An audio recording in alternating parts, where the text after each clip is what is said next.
All right. We also are joined by Arina Yaloyan, French journalist and director of international affairs at the Parliamentary Journal. She's joining us all the way from Paris at this point in time. Arina, appreciate you joining us. Well, these three countries coming together represent a lot. They represent 40% of the world's population, 25% of the world's GDP as well. How do you think that should be a concern to all those people and countries who are trying to destabilize status quo of the world economy?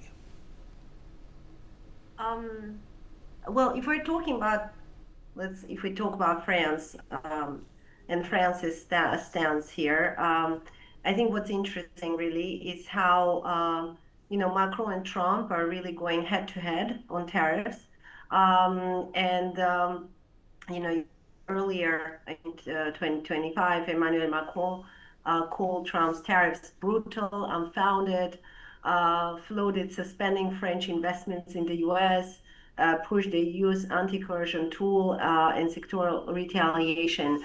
So there's really this conflict going on that's quite obvious. Was that the question? I'm sorry, because I wasn't sure I caught the angle that you wanted me to comment on. Well, I just wanted you to comment on how you feel about the SCO as an organization, which is regalvanizing world economies in light of the Trump tariffs.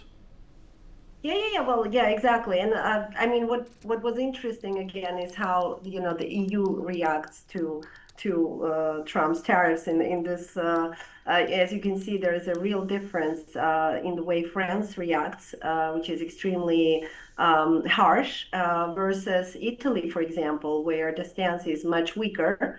And so I feel, of course, there is a definite juxtaposition and the definite almost like war going on in this situation. Um, Again, France's push for reciprocal measures alliance, I think, with India's own multi-alignment playbook, resist pressure, keep options open in a way.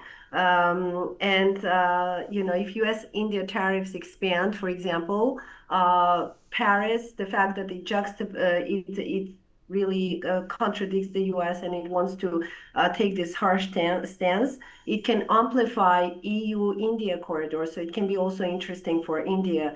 Definitely, I think India can be directly affected by it in terms of defense, clean energy, tech, etc. And of course, a France that publicly resists U.S. pressure gives New Delhi diplomatic cover to say even close U.S. allies disagree on tariffs. We will see whether France will keep this stance, but for now, it seems like Macron and Trump are definitely going head to head, and they are there are a lot of there's a lot of work that needs to be done until a compromise is found. Sure. You're absolutely right. We have some breaking news coming in. Russian President Vladimir Putin